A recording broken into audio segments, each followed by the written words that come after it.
By the way, guys, like what I said, right? We need to use light test. In the beginning, I asked light test from Aunis Winter. But she said, yeah, they don't have light test in Denmark. Yes. Okay, this time, guys, nagamon ako. I don't want to allow Denmark or from Denmark that they can offer a lie test. Why? Because for sure they can make lie test. Yeah. Lie. Yeah. Lie. The reality lie is still lie. Yeah. At ang gusto ko mangyari, guys, no lie test from Denmark. Yeah. No. The question says, is it true that Rogelia asked you a lie test in the beginning so we can find out who is crazy or who is telling the truth? Yes or no, Aunis Winter? And don't think that you can come out to this problem because in the beginning that people laughing at me, watching what I'm doing inside the house, everybody watching my body for fun only. Yeah. This time, Aunis, you need to fix these problems. And the question says that donor, yeah, sperm donor. You help me to have a child, yes. Normal delivery, normal pregnancy. No, it's not normal. It's a help from doctor, yeah. Help from doctor because of you, yes. It's a private kind of, doctor that they will help people here in Denmark if you need help. Honest is, if first baby, they said that 3 times you can try, it's free, yeah. But honest is, we still buy medicine. It's like dying price, yes. Dying price before Janine come in earth, yeah. Ang hindi ko maintindihan is kung paano nyo sinisira ang buhay ko sa Denmark ng paulit-ulit. At ngayon ay for sure iniisip nyo, how can you come out of these problems? And I know naman, Aunis, you're good to say lie, yeah. People here they are really good to say lie, yeah. If they can, make more ingredients to be best result, you can do best, yeah. At I'll never surprise for that. But I will ask a lie test from Philippines. Sir Rapitolpo, yeah. Sir Rapitolpo. Trusted lie test that, foreigner in Philippines, they will help to get the right solutions. How lie are you? Yes. Yeah. That's what I want. And yun nga guys, hindi kayo pwedeng mag-Tagalog, hindi kayo pwedeng mag-Danish. Yeah. Don't use different language. Speak English, yeah, better. Much better. So we can, make a blog, yeah. I want that someone make blog and send it to me because I don't want to trust my cell phone that it's disappeared, yeah.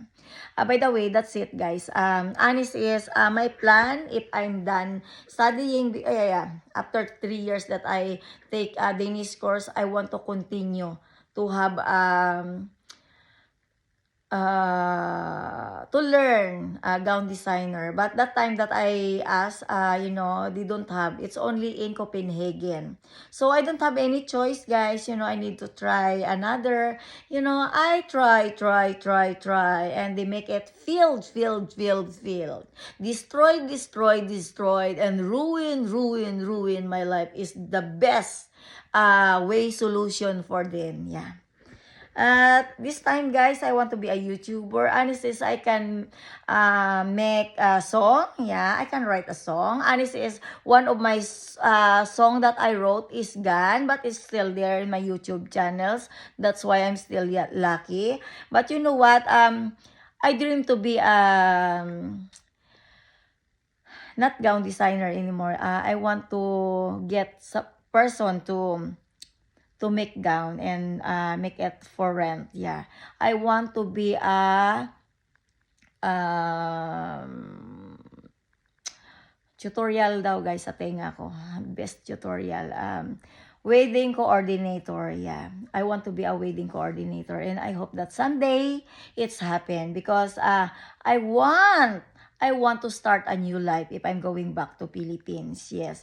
At hairstyle, alam ko naman ang hairstyle, guys. So, no problems about wedding plan. Yeah. Ayun nga, guys, ang aking plano. And I know how to make bouquet. Yeah, wedding bouquet. It's easy for me. So, guys, gusto ko ay maganda ang career na tatahakin ko. Dahil Year of the Dragon ako. Yes.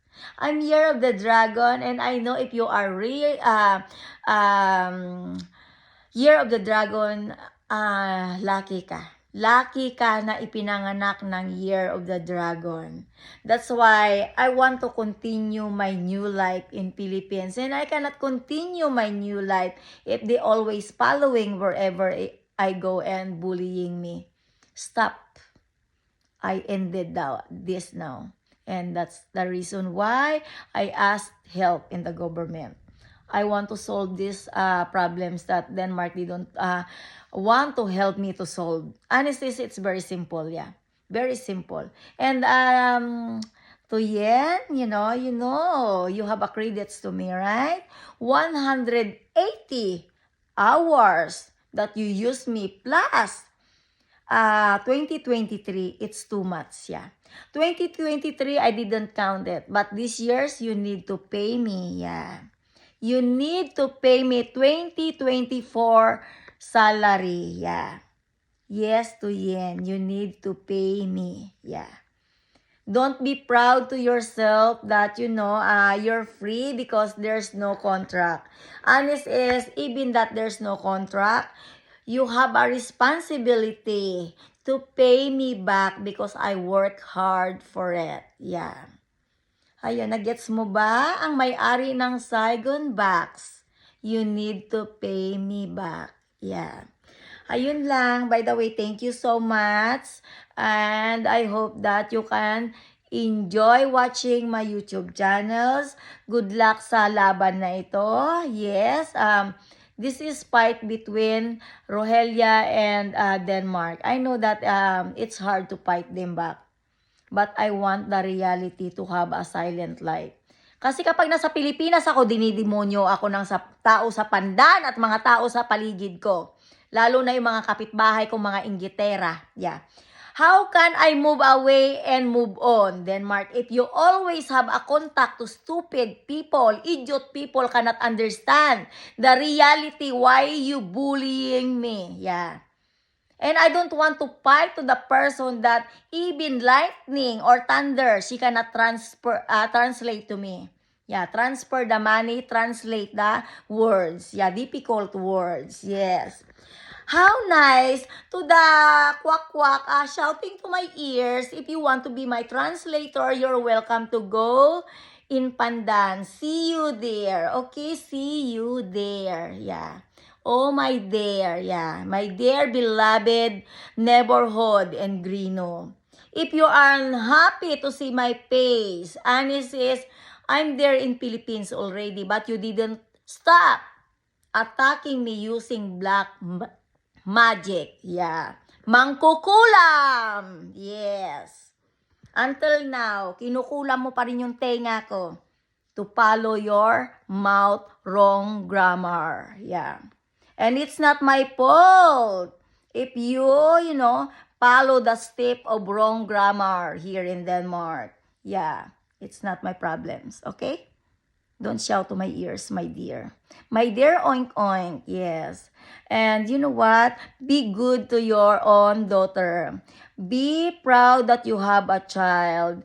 Be clever to her. Teach her well. Don't be proud being,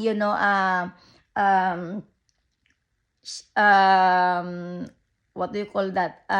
Translator to my ears. Because honest, my dear, I don't need translator even in Danish language. So if you want to impress yourself in Philippines, talking to me in Danish language, be sure that you can manage to translate in English too. By the way, my dear neighborhood, yes, in Grino, the special child of Filipino society in Denmark.